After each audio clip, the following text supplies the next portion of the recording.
Alright, hello everybody. Once again, it's me, Eridat, your local mid-level protagonist player.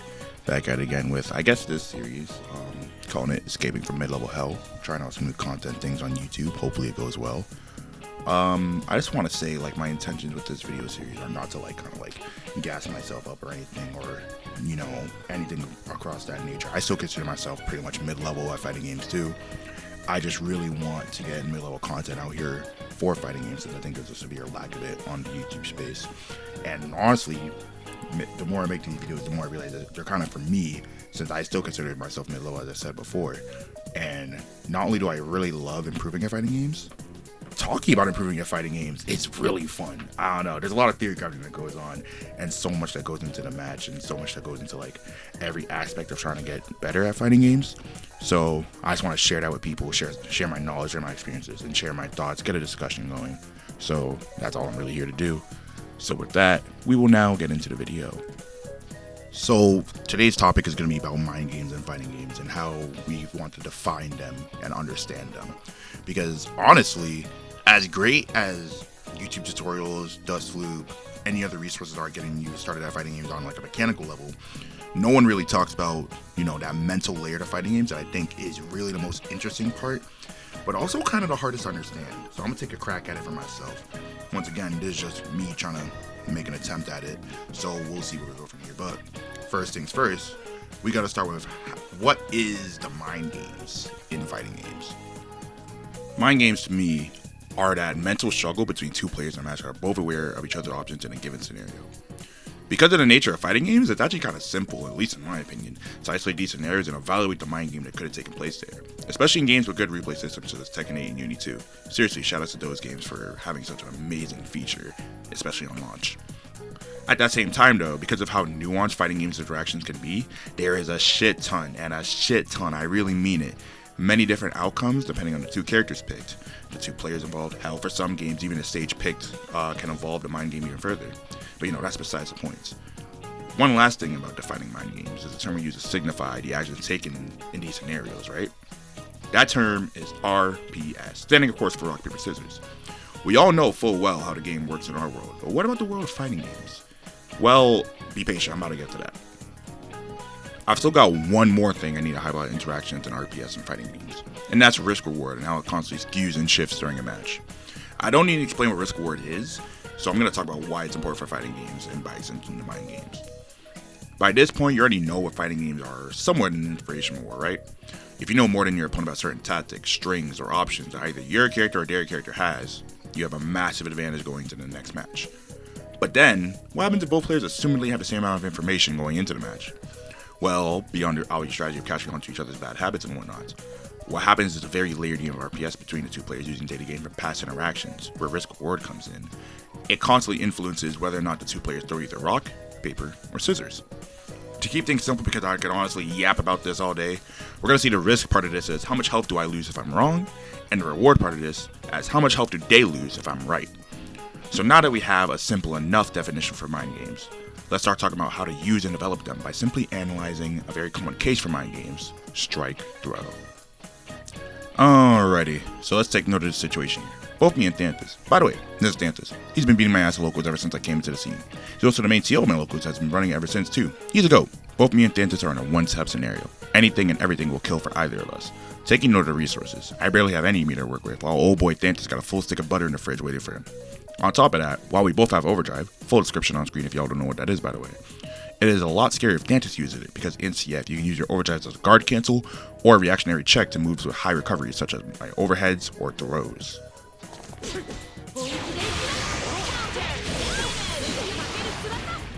So on paper, the risk reward is not my favorite to run down a mix-up on him to close out the round, especially when both mix-ups lose to the same option. It's a very committal option but very effective against what Ragna wants to do in this situation. Another option is the frame trap Thanthus using delay strings, in the case you wanted to match a jab or another quick button on my offense, in the case that I go for pressure resets. In this case, the risk reward is about equal on both sides of the equation.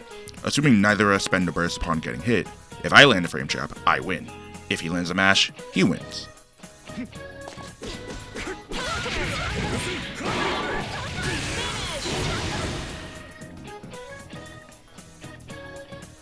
Finally, Thanthus could just do nothing and block it all out. He does have a life lead and there's about 30 seconds left in the round.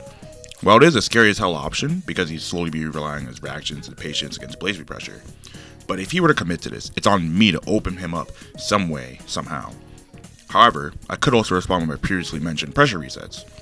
While it doesn't expressly win me the situation we have at hand, I slowly push Tsubaki into the corner she decides to hold all the pressure resets.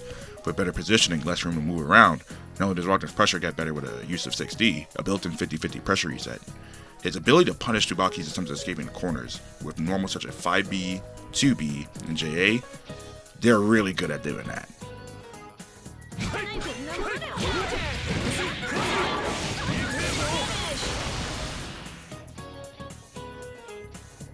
Okay, with all the possible options now explained, how did things actually play out?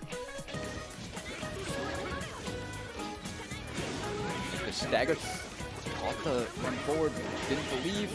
Alright, forced to counter saw out of vantage. Both players with burst. Anti-ever couldn't convert fully. He baited the burst, which... Oh! And just the skin of his teeth arrowed at taking that anti-air there. Or that air-to-air, I should say. Well, while things didn't go exactly as clear as I made it out to be, we can still see examples of risk-reward influence decision-making at play. I, as the attacker, ran pressure resets in what were hopefully not too telegraphed moments. I didn't risk much trying to open him up, but didn't get that much reward off a hit that would end in the round. Dantis, the defender in response, continued to block it out until he chose to just force things back to neutral, where Ragna has the advantage due to having some frankly busted as fuck pokes.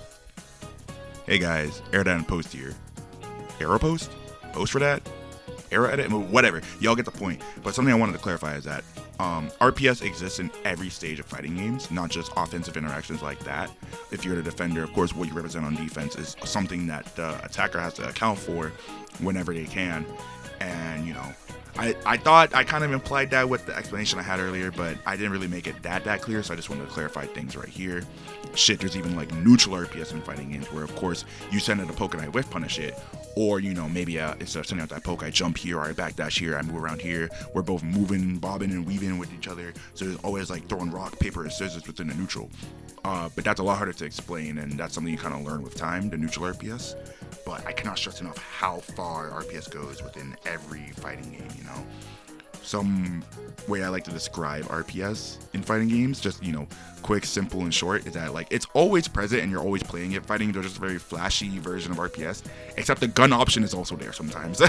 Depending on the game you play, the gun option is always there, and it's something you also have to account for. I mean, but yeah, that's really about it. I mean, shit, there's even like some games where you have to RPS in real life before the match to see which side you get. It's crazy. But, you know, it's also something I just really love about the genre. So, yeah, that's it. I just wanted to clarify that for y'all at home. Goodbye. Anyways, though, options were continually represented and rotated, even in a tight situation like that one, which I think is the essence of RPS in fighting games. That continual back and forth of decisions made by both players based on the player habits and risk reward of it all. Now, while I admittedly probably could have chosen a simpler instance to explain RPS from another game, or hell in this match alone, I'm going to keep it real with y'all. One, I just want to talk about BlazBlue, man. I love that game and there's always something that I digest from it. And two, I feel like seeing how RPS develops in more complex games actually helps kind of transfer that style of analysis and thinking onto simpler games. That's my take, though. I don't know. I mainly just wanted to talk about BlazBlue. Of course, that's just my opinion on it all. My only intent here is to get y'all to understand and start thinking about decision making in your own matches and VOD review. Cause not gonna lie, it took me forever to actually understand why people do the shit they do in fighting games, you know? This is not something that's talked about, and hell, even to this day, I don't understand why some people make the decisions they do in fighting games. Some of y'all just be pressing buttons for real. Alright though, ladies and gentlemen, that's another video down in the books. Honestly, this one was kind of a lot to talk about and even more to script it out. Hopefully I came across clear enough for y'all to understand, but hey, just more things to learn across this YouTube journey, I suppose. So as I mentioned earlier in the video, I did script out this video, but honestly, I kind of hated the script writing process, but I know it's something I need to learn, so I'm going to try to get better at it going forward. Next few videos, probably going to be unscripted, just me talking like how I am now, you know, because I don't want to be like a little ramble bot, but I also don't want to sound like a coherent mess, so it's up to me to find that nice balance. So whichever one sounds better for it, I don't know, y'all can give me feedback on that, or I'll just watch back, see what I want to do. I should hopefully have one more video topic that'll, you know, go along the way, hopefully be ready alongside the release of this video and another. But yeah, that's really about it. I'm not gonna do the usual YouTube outro shit of like asking for likes and subs. I don't really think I'm in a position to do that, frankly. But hey, all I'm saying is, if y'all like what I got going on, then, you know, show me. Prove it to me.